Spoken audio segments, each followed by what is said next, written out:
I'm Robert Nakatani. I was born in 1945 in Honolulu, Hawaii. I grew up in the Macaulay neighborhood. It was a working class neighborhood of almost entirely Japanese Americans that was formed in around the 1940s. My friends initially were my sister and her friends and girls down the block that I used to play with. My parents, both of whom were Nisei, that made them uncomfortable, particularly my father.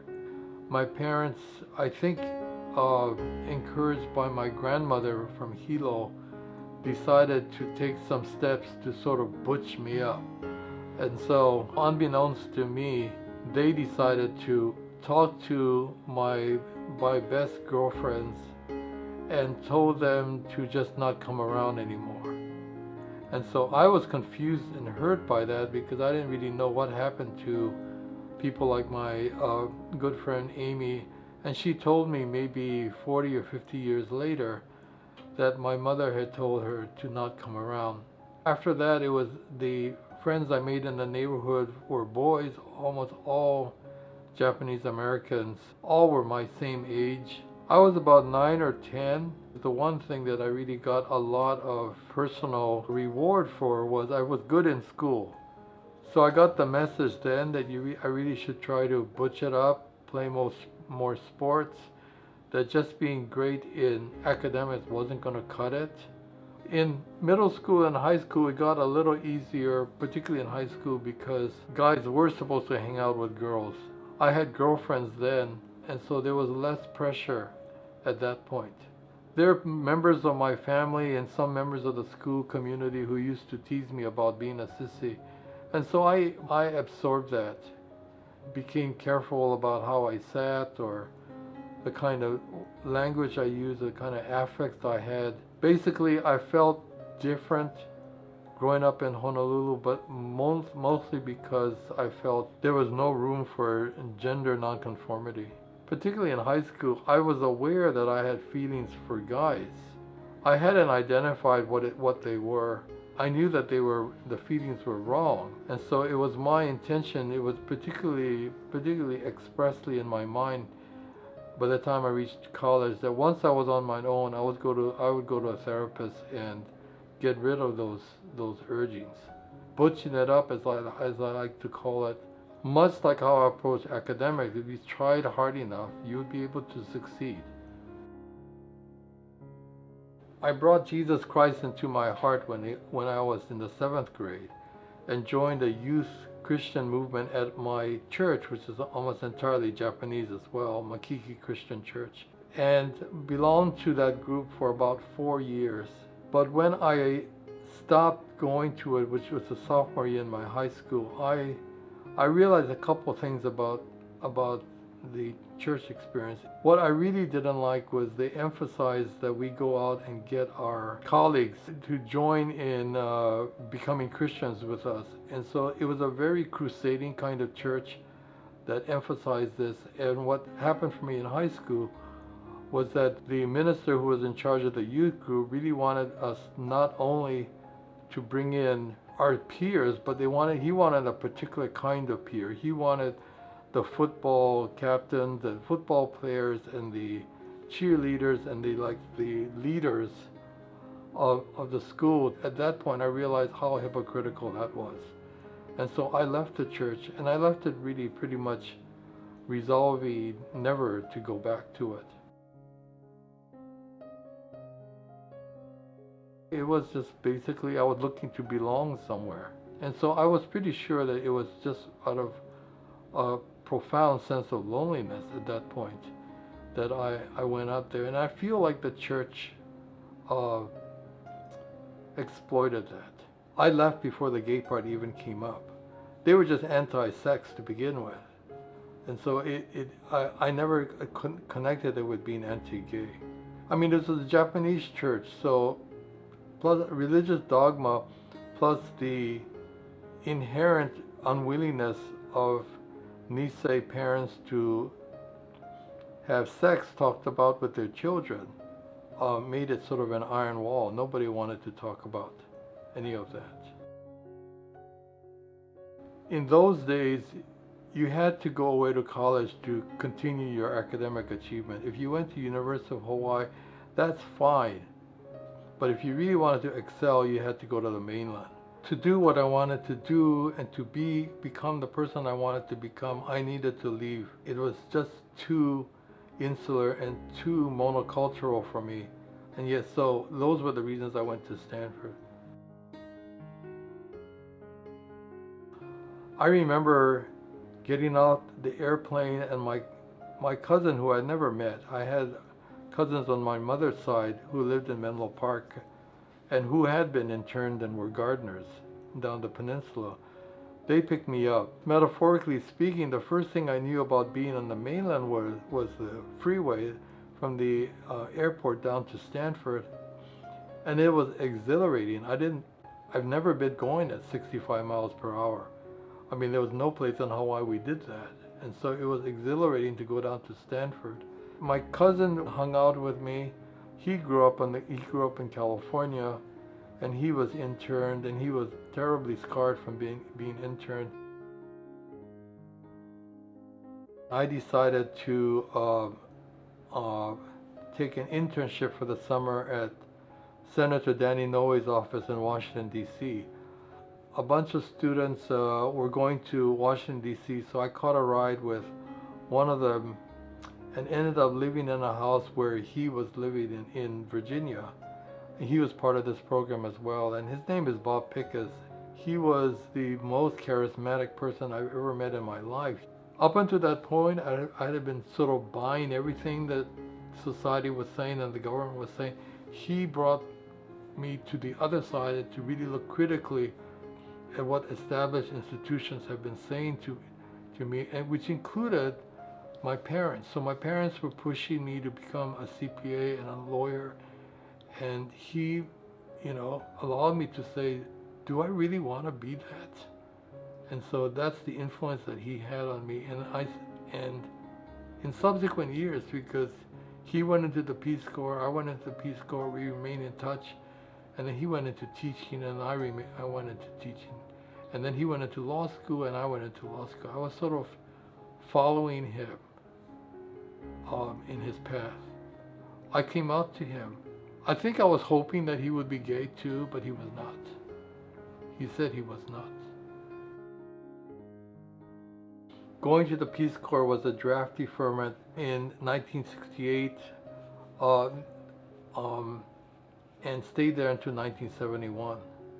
I was in Sierra Leone. Well, the Peace Corps, as you can imagine, at that time was pretty patronizing. The student rebels were saying, don't go into the Peace Corps. The Peace Corps was just an extension of American foreign policy, and so you shouldn't go into the Peace Corps.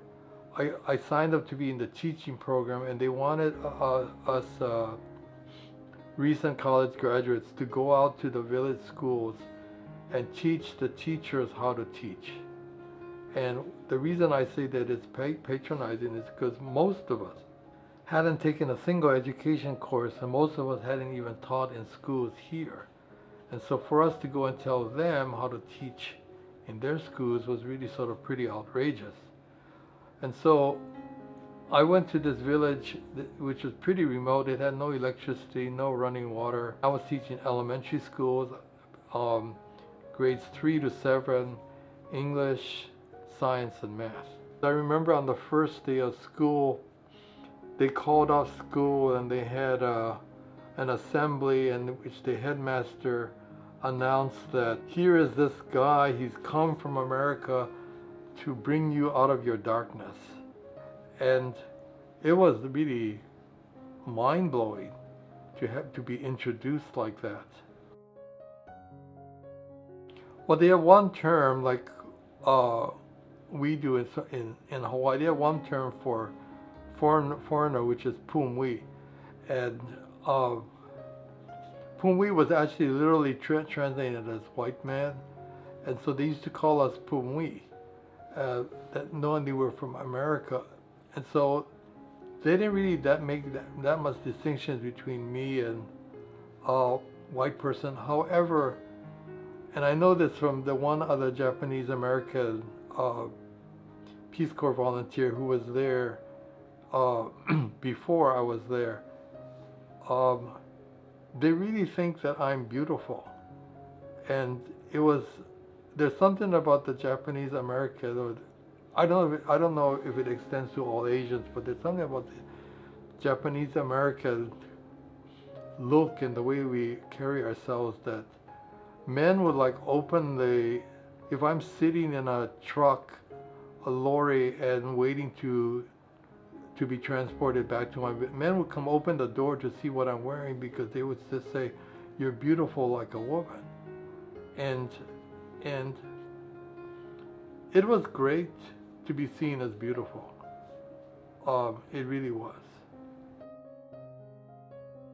The secondary education was not that good in Sierra Leone, so in order to and it would only prepare you for colleges in Sierra Leone,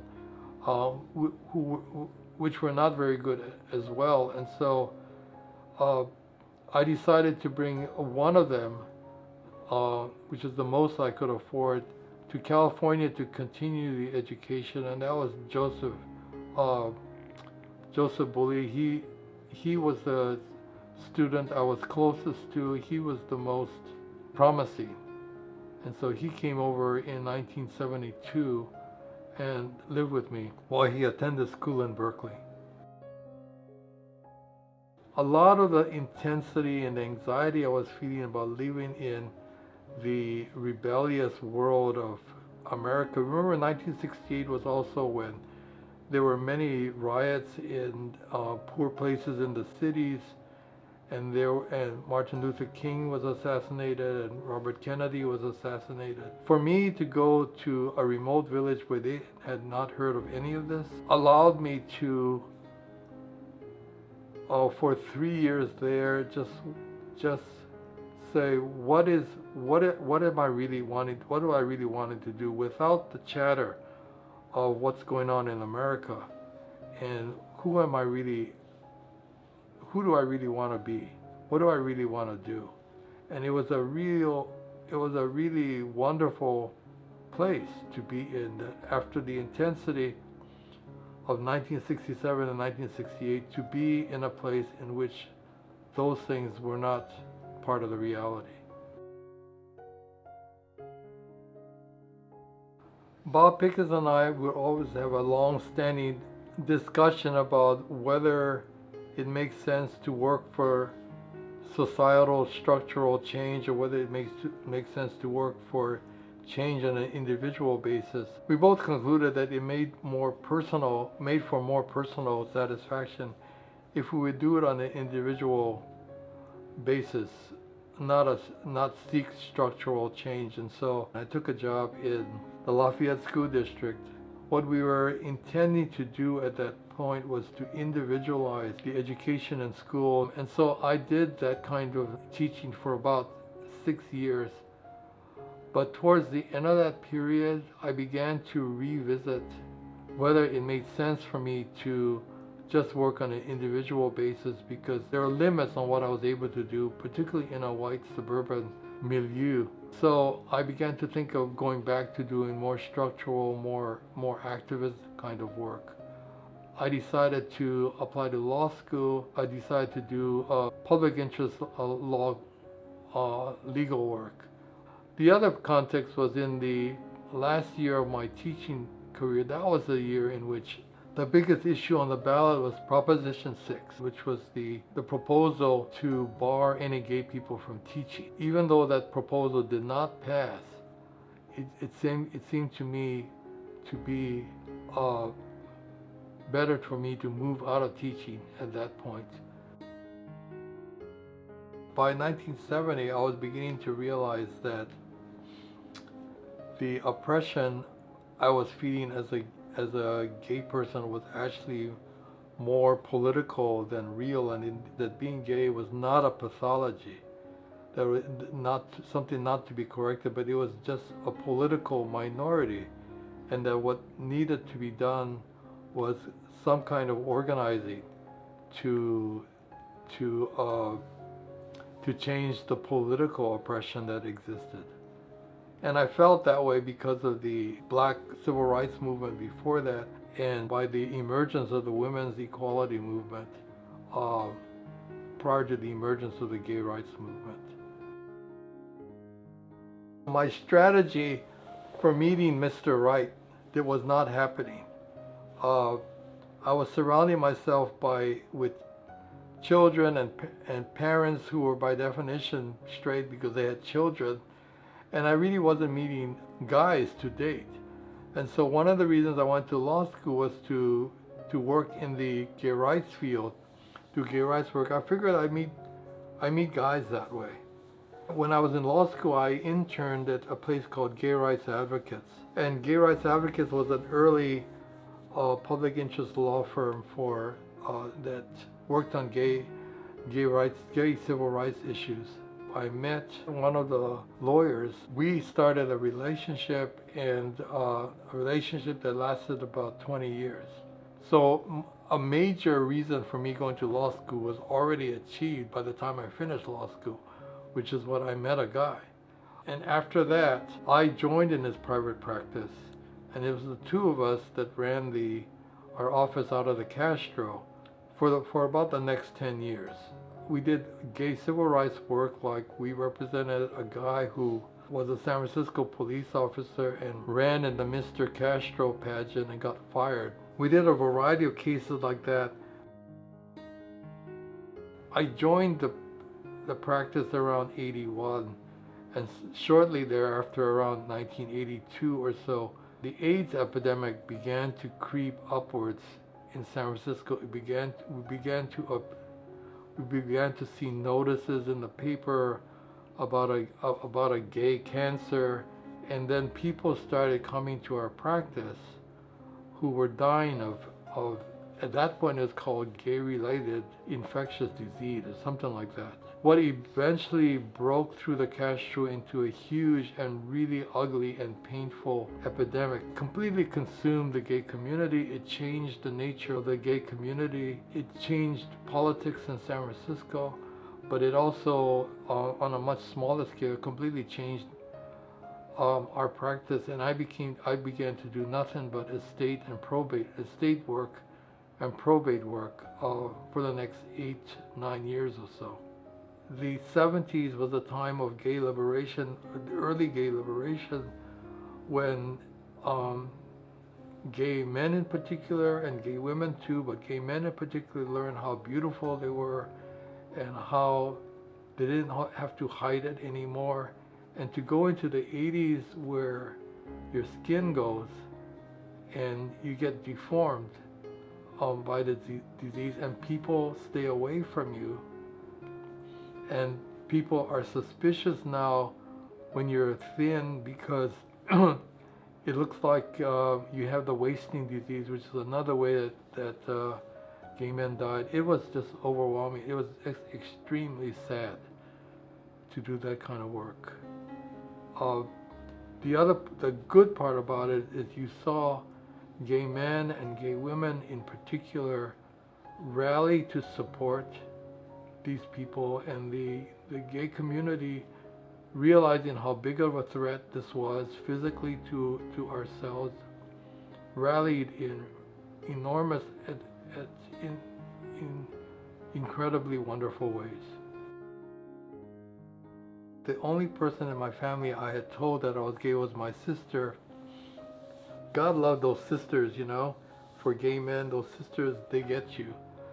And so I knew that my sister would be fine, but I didn't come out to anybody else. And my parents would visit a lot. They'd come to the Castro because our office is in the Castro, and I remember two guys crossing in a crosswalk ahead of my parents, and my father smirking to my mother and pointing at these two guys because they were holding hands. It was like a tourist attraction for them. It's hard to tell with my mother, but I know my father was in pretty much denial that although these are our clients and this was like a gay neighborhood and I was living with a guy, he didn't ever express to me that he made the connection. And I figure for me, this was the way that I was going to tell them. If he wanted to know something, I would wait for him to ask. or I wait for him to figure it out. But it didn't feel right to me to actually say the words to him. The Japanese way is that this is a secret for family unity, harmony. You just won't say anything. And if you really wanted to know something, let them ask. Let them ask.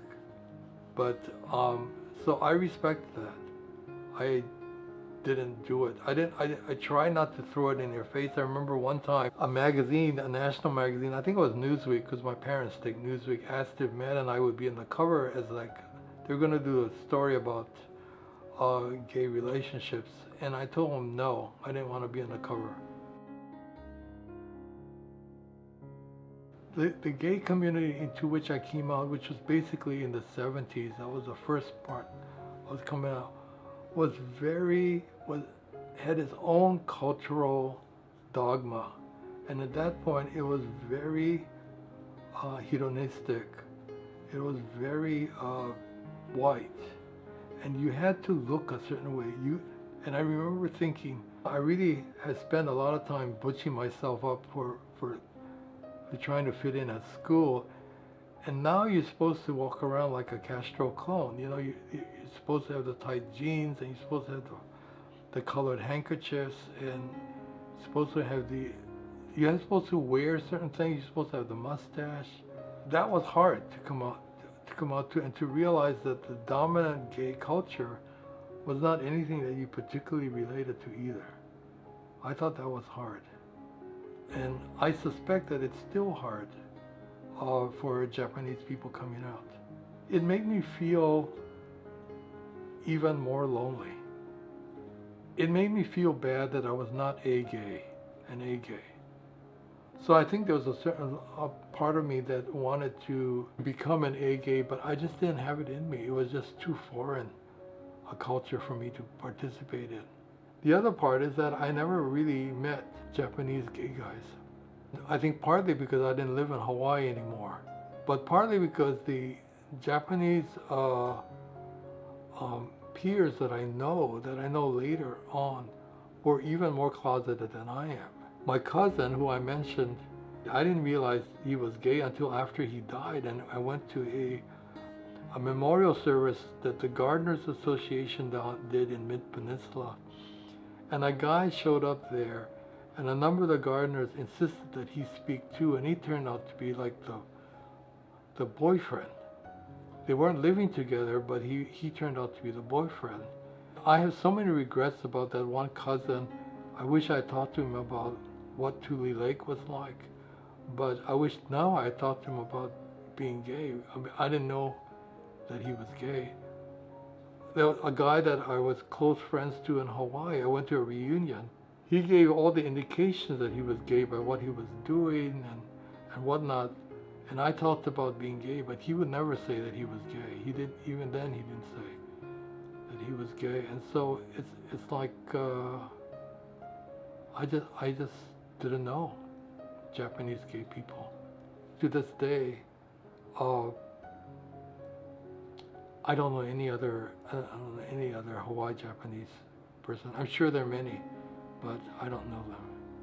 Matt and I got together because we were so connected to the gay rights movement at that point. We were so really involved, and so, a lot of people say, how can you live with somebody you work with?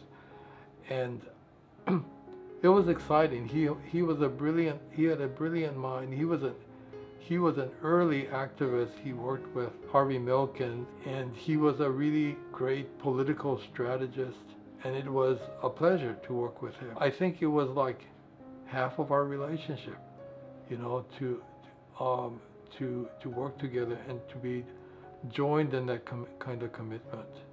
It wasn't always easy. I think there was too much focus, for me at least, there was too much focus on the working together and less on the personal relationship. A lot of the energy and the charge of the relationship was related to the kind of work we were doing. We were so committed and we're great about working together on it. And in the 90s, he became the head of the lesbian, gay, bisexual, and transgender project at the National ACLU. So he moved to New York. and then hired me to be head of development for that project. So I moved to New York too. And so throughout the entire 20-year period, we worked closely together in different capacities. We broke up in 2001 after 20 years, and I think that part of the reason for that was, for me anyway, not building the personal relationship as much as the professional, as we built the professional one. I think we just took, both he and I were growing the professional relationship and not realizing that we weren't growing the personal one. When I was at the ACLU, I did fundraising, but I also retained a strategist role, a senior strategist role with the National Lesbian and Gay Rights Project, and so we worked on strategies together, litigation and public education strategies to advance the goals of the LGBT project. And what I'm really proud of is that we cemented as part of the core agenda of the ACLU the effort to promote the civil rights of gay and lesbian and transgender people. Previously, the ACLU was looked upon mostly as a First Amendment free speech place that was growing out to include racial equality and women's rights, but it did not embrace the gay rights movement. And programmatically speaking, what it led to was a lot of significant achievements, particularly in the parenting aspect, where we represented a lot of people trying to adopt children, and in the relationship context, which culminated eventually in the marriage litigations. Personally, for me, the ACLU Gay Rights Project spent a lot of time and resources on representing students in their efforts to promote gay student clubs and gay-friendly proms, and just to open up school administrations to the reality of gay students being there. And those were the areas, but particularly the student one, that I felt most proud of. You know, he's approaching retirement age, so he's no kid anymore. He got married. He lives in San Leandro, and he has 2 children, who I'm fortunate enough for them to consider me their grandpa. And one of them's 25, the other one's around. The one's 21, the other one's around 25, and they're great. Joseph now lives with me because he recently went through a divorce, and he's hoping to retire and spend at least a lot of his time in his village in Sierra Leone, helping out his large extended family in the village on things like school fees and illnesses, healthcare, that kind of things. He's become a big supporter of theirs. I mean, one of the major things I would say is, don't take advice from old people. And so for me to give advice now seems a little hypocritical. But I think I wanted to say, I think, the standard advice that I think a lot of gay people give younger gay people is it's clearly worthwhile spending the effort to find out who you are and to do the kinds of things that you yourself really want to do. But I want to say that what I didn't realize at the time when I was much younger is that finding out who you are requires a series of coming out. You have many identities, and that the whole finding out who you are is a continual process that lasts for as long as you live. And so for that process, you need to be patient, and while you're being patient, you should really have some fun. I was too obsessed with becoming who I am that I forgot about having fun. I was so focused on things like doing well in school and stuff that fun was not on the agenda. My parents never thought about fun. My parents never took a vacation until we were all grown up. And so, I don't know. I doubt if all Japanese American families are like that, but fun did not seem to be part of their lives. I'm having fun doing this interview. And I'm learning to have more fun in retirement. It's harder to do that as your body decays, but it's a good focus. And the other part I want to say that's related to that is that it's important to come out, but and to accept who you are. But that's a critical, important, and difficult step. But my advice to myself was that I wish I had spent more time learning how to develop relationships more. As gay people, particularly in gay Japanese families, you don't really have that much opportunity to learn from anybody how to develop gay relationships.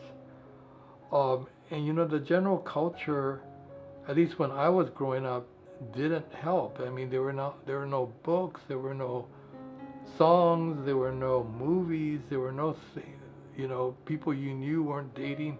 I mean, you didn't know how to navigate the social relationship world.